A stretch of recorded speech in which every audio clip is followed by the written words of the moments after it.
बिस्मिल्लाहिर्रहमानिर्रहीम। व्यूवर्स, आप देख रहे हैं हमारा यूट्यूब चैनल। उम्मीद है आप खैरियत से होंगे। ये जो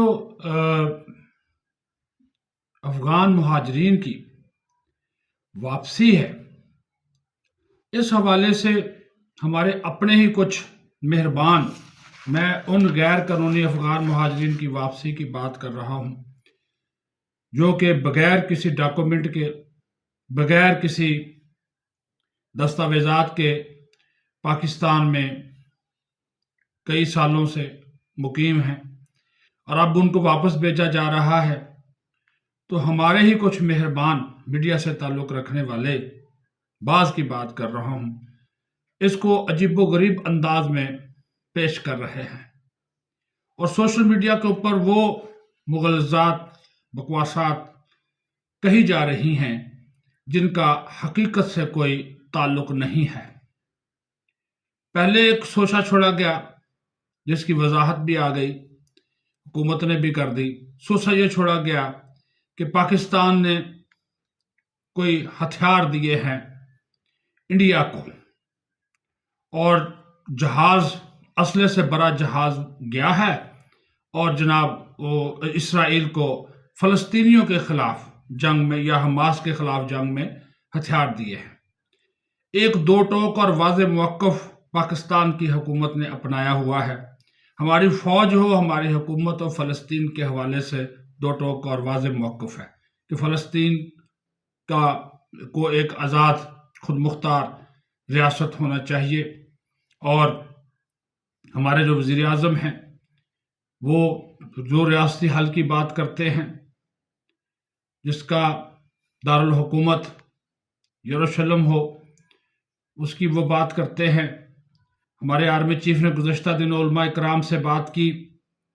उन्होंने गज़ा पर इसराइली जारहियत की शदीद मज़म्मत की, बल्कि हमास और इसराइल की लड़ाई में जो कुछ हुआ उसका ज़िम्मेदार उन्होंने इसराइल को करार दिया। हुकूमत, फॉरेन ऑफिस, सारे इसके ऊपर बात कर रहे हैं। इसके बावजूद इस किस्म की गुफ्तगू करना और सोशल मीडिया के ऊपर हमारे अंदरूनी और बैरूनी अनासर की जानिब से यह प्रोपगंडा करना, एक मुहिम चलाना पाकिस्तान के ख़िलाफ़ और इंडिया को मौका देना कि वो इसको उछाले, इसको फैलाए, ये मुल्क से दुश्मनी के मुतरादिफ है।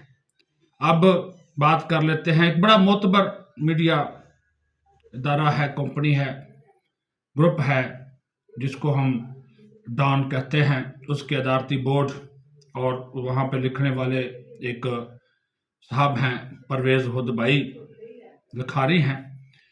उन्होंने ये जो अफ़गान मुहाजिरीन वाला मामला है इसके ऊपर बहुत ज़्यादा हक़ाइक़ के बरक्स बातें लिखी। डॉन एक मोतबर अखबार है, इसमें कोई शक नहीं। क़ायद आज़म को कि वो पेशानी के ऊपर लिखा होता कि फाउंडर बाय क़ायद आज़म मोहम्मद अली जिन्ना।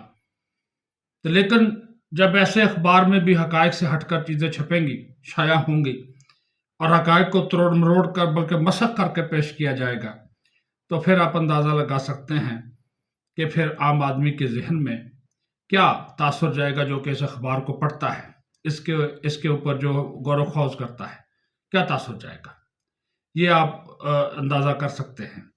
अब ये कहा गया कि जो पनाहगज़ीन हैं और जो गैर कानूनी तारकीन वतन हैं उनको एक ही कैटेगरी के अंदर रख कर बात की गई। हालांकि गैर कानूनी तारकीन वतन और पनाहगज़ीन जो है इसमें फ़र्क है, इसमें फ़र्क को समझने की ज़रूरत है।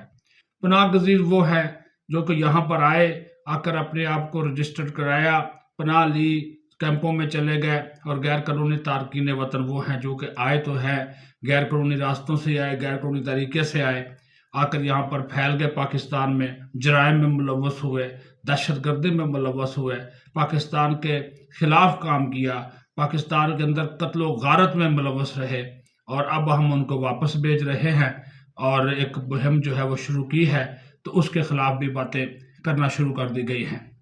और कहा जा रहा है जी 17 लाख जो अफ़गान पनाहगज़ीन हैं उनको भेड़ बकरियों की तरह हाँका गया है, निकाला जा रहा है। हालांकि ऐसी बात है ही नहीं।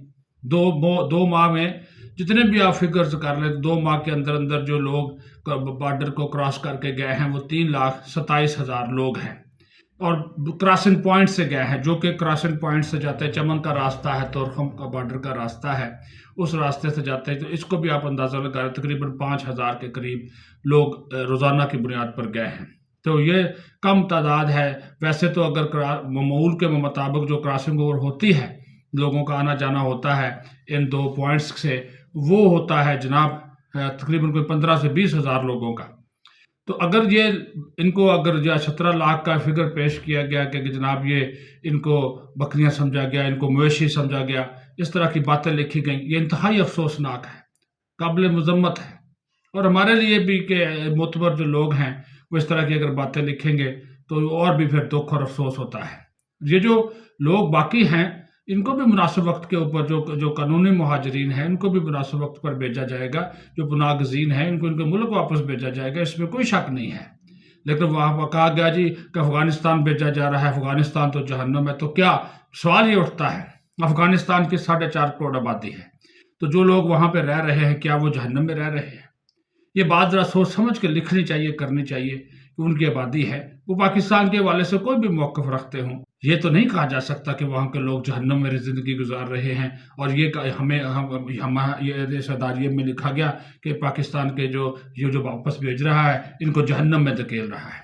ऐसी बात नहीं है, ये बिल्कुल हक़ाइक़ से हटकर जो है वो बात की गई है। और फिर दूसरी बात यह है कि इनको रातों रातों वापस नहीं भेजा गया, इनको वक्त भी दिया गया और कई मौके दिए गए, आलमी बरादरी के कहने पे मौके दिए गए, अक़वाम मुत्तहिदा के कहने पे मौके दिए गए।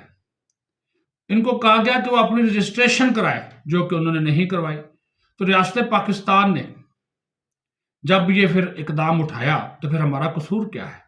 हम तो अपनी सलामती के लिए, अपने दिफा के लिए, अपनी सरहदों को महफूज बनाने के लिए इक़दाम उठा रहे हैं, क्योंकि ये गैर कानूनी हैं, गैर कानूनी तारकिन वतन हैं, इनको इनके वतन वापस जाना है। तो इस वजह से इस तरह की बातें लिखना कि जनाब रातों रात इनको निकाला गया है, टाइम नहीं दिया गया, बिल्कुल गलत है। इनको कम से कम 30 दिन जो है वो 30 दिन से भी ज़्यादा 1 महीने का वक्त दिया गया, और फिर उसके बाद डेडलाइन दी गई 31 अक्टूबर तक की। और उसके बाद फिर ये अभी भी जो प्रोसेस जारी है, ट्रांजिट कैंप हैं, लोग वहाँ पे आ जा रहे हैं, कभी अभी भी रोज़ाना की बुनियाद पर जो एवरेज शरह है, कभी 3,000 जा रहे हैं, कभी 5,000 जा रहे हैं, कभी 4,000 लोग जा रहे हैं, ये बात है। और फिर ये भी गलत है कि इन लोगों को प्रॉपर्टी की खरीदो फरोख्त के लिए 1 महीने का वक्त दिया गया, बिल्कुल गलत है। पहली बात तो यह कि जो गैर कानूनी अफराद हैं वो पाकिस्तान में प्रॉपर्टी खरीद नहीं सकते, वो नहीं खरीद सकते। ये जो एक इंटरनेशनल इमिग्रेशन कवानीन है और पाकिस्तान के अपने कवानीन है, उसके मुताबिक जो है ये बिल्कुल वाज़ेह बात है कि वो ये प्रॉपर्टी नहीं खरीद सकते। अगर वो खरीद नहीं सकते तो किस तरह को फरोख्त करेंगे, उसको किस तरह उनको इजाज़त दी जाएगी। फिर एक और नुक्ता उठा दिया गया कि सिर्फ उनको 50,000 रुपये ले जाने की इजाज़त है। ये भी, इसकी भी वजाहत बहुत ज़रूरी कर दी गई इदारों की जानिब से। उन्होंने कहा कि बिल्कुल गलत बात है, वहाँ तो पाकिस्तानी करेंसी की हौसला शिकनी की जाती है अफगानिस्तान में। यहाँ तो अफगानी करेंसी चलती है या वहाँ पे डॉलर चलता है, पाकिस्तानी करेंसी की तो वहाँ पे हौसला शिकनी की जाती है। और वैसे जो एक हद है, अब वो जो इंटरनेशनल आज को फॉरेन करेंसी एक्सचेंज जो रेगुलेशन है उसके तहत जो है वो तकरीबन 10,000 रुपये ले जाया जा सकता है, उससे ज़्यादा तो करेंसी साथ नहीं ले जाई जा सकती, क्योंकि ये 10,000 रुपये की हद है। तो बात यह है कि बात आप वो करें कि जो कि हकीकत के मुताबिक हो, सच हो। अगर आप जैसा इदारा और परवेज़ होदबाई जैसे लोग हक़ाइक़ को मसख करके अपने कोई सियासी मकासद के लिए पेश करेंगे तो ये अच्छी बात नहीं है, अच्छा तासुर जो है वो इससे नहीं जाता। इस तरह की मैंने 2 चीज़ें आई थी कि मैंने कहा कि अब फिर एक और बात कर दी गई, कहा गया जी वहाँ पे अफ़गानिस्तान में संसार किया जाता है और चूपिंग होती है। तो ये गलत बात है। ये तो जब से ये अफ़गान तालिबान आए हैं किसी किस्म की कोई संसारी जो है वो नहीं की गई, ये गलत बात है। कोई इसके पुराने कोई वाक़यात हों तो हो जाएँ, अभी तो किसी किस्म का कोई वाक़या रिपोर्ट भी नहीं हुआ। तो इस किस्म के इल्ज़ामात भी लगाना कि वहाँ पे बड़ा जुल्म व सितम अफ़गान तालिबान करते हैं, बिल्कुल नहीं है। तो ये उनके अपने लोग हैं, ये जो जहाँ पर गैर कानूनी अफ़गान महाजिर रह रहे हैं, ये रजिस्टर्ड है, ये गैर रजिस्टर्ड है, ये अफ़गानिस्तान के अपने लोग हैं। तो जब वो अपने मुल्क में वापस जा रहे हैं तो उनको जाना चाहिए। हर मुल्क को ये हक़ है کہ وہ اگر وہ اپنی سلامتی کے لیے تحفظ کے لیے اقدامات اٹھائے تو اس بارے میں حقائق اور سچ کو سامنے رکھنا چاہیے پرویز ادبائی صاحب. اور ڈان میڈیا گروپ سے بھی یہی درخواست ہے کہ وہ حقیقت کو جانے، سچ لکھے. جھوٹ کو جتنا پھیلایا جاتا ہے لیکن سچ سچ ہی ہوتا ہے اور جھوٹ کے تو پاؤں ہی نہیں ہوتے. اپنا خیال رکھیں. بہت شکریہ.